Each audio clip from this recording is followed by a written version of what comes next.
Let's talk about task-based language learning. The source for most of the information in this slideshow comes from these two books and these two authors, Larson Freeman, as well as Richards and Rogers. We're going to talk about task-based language learning in 4 parts. First, I'm going to give you the background. Then we're going to talk about the advantages and disadvantages. Then we're going to look at some practical examples of what this looks like in the classroom. And lastly, we're going to talk about the accommodations and modifications when you're using this type of method. The essential principle here is that the core unit of teaching that the teacher is thinking about is the task, right? You as the teacher, and your role is to select an authentic, meaningful task for students to engage in so that they can fully be focused in producing something, right? And in order to do that, they got to communicate with you, with each other. There's something to accomplish here, right? So that whole context for learning is what you're trying to set up with the task. If there's a meaningful task that the students are engaging in, then that requires them to be in real communication with each other as well as with you, asking questions, negotiating meaning. And the combination of those two things, the meaningful task and the real communication, that is meant to promote and support language learning. In terms of where this kind of method came from and how it developed, in the 1980s, there was the movement for communicative language teaching, right? Task-based language learning builds on the principles of that movement. A big proponent of what we're talking about here today is Jane Willis. She wrote the book called A Framework for Task-Based Learning in 1996. So here's some of the advantages of task-based language learning.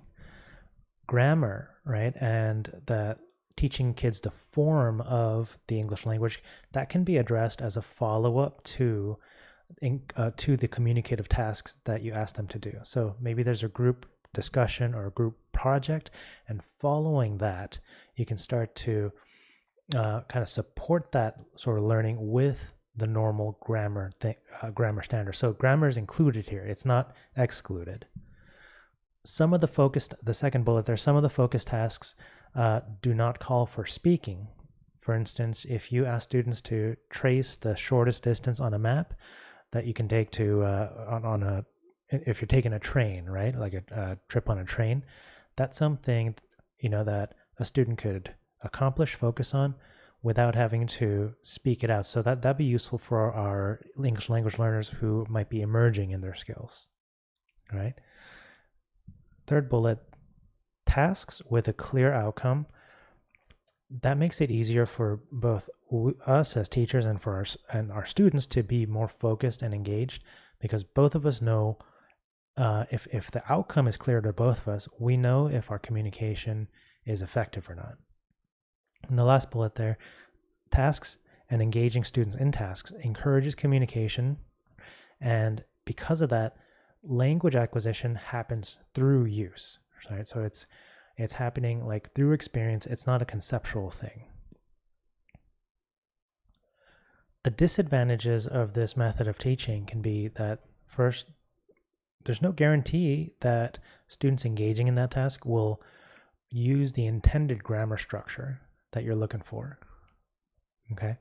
Second, it's difficult in schools to implement this where language skills are primarily judged by examinations, especially if the examinations focus mostly on vocabulary and grammar and specifically pinpointing how a student can identify those elements.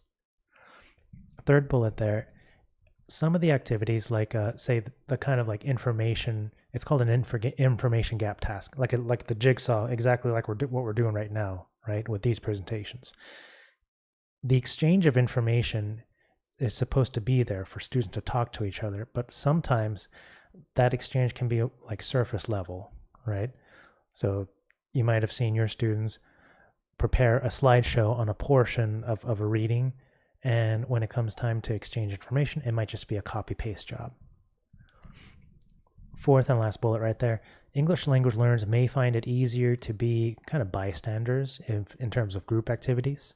So it might sort of, unless you create create a classroom culture where it's safe enough and the affective filters are down, you might have some students who choose to sort of stay in the background as far as engagement goes. So here's some practical examples. You could have students draw drawings. That could be a poster. You could have them take a look at maps and point things out, draw lines between routes. You can teach your students how to put together an itinerary if they're taking a trip. You can have them take surveys, and that could be as easy as taking a survey of their fellow peers in the room, like what's your favorite subject in school, right? And some of the creative thinking there might be, you don't really give them a specific way to run the survey, or you let them figure out how are we going to represent this data we got, right? You might have them do a real world task, like applying to something, okay? Filling out applications. You could have lessons on timetables and schedules. That could be the class schedule. And definitely anything involving money, right? If you have the kids play with some Monopoly money, that's a really powerful example.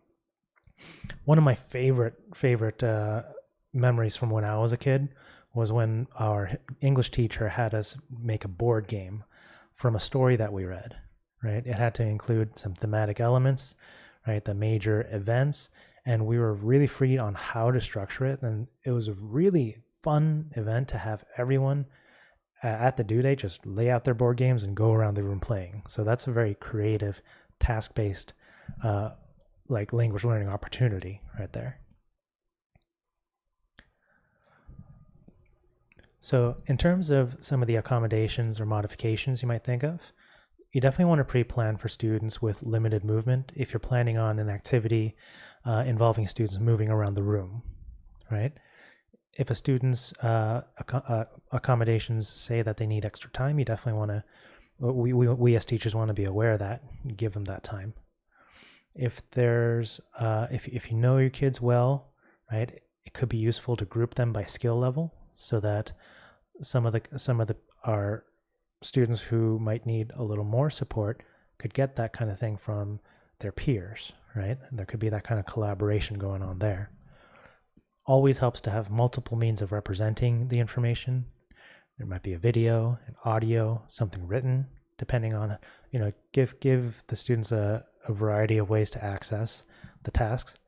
And then lastly over here, if the students have a flexible way for demonstrating their learning, like maybe they create a board game, maybe they create a poster. If it's flexible, it usually is that could be that's UDL, right? But it's also along the lines of providing some good accommodations. So just to review, here's what we talked about. I gave you a little bit of the background behind task-based language learning, where it came from, the fact that it was built on the principles of communicative language learning. We talked about the advantages and disadvantages. We talked about some practical examples, as well as some of the accommodations or modifications we want to be aware of here. And then I think that's it here. Thanks for listening, guys.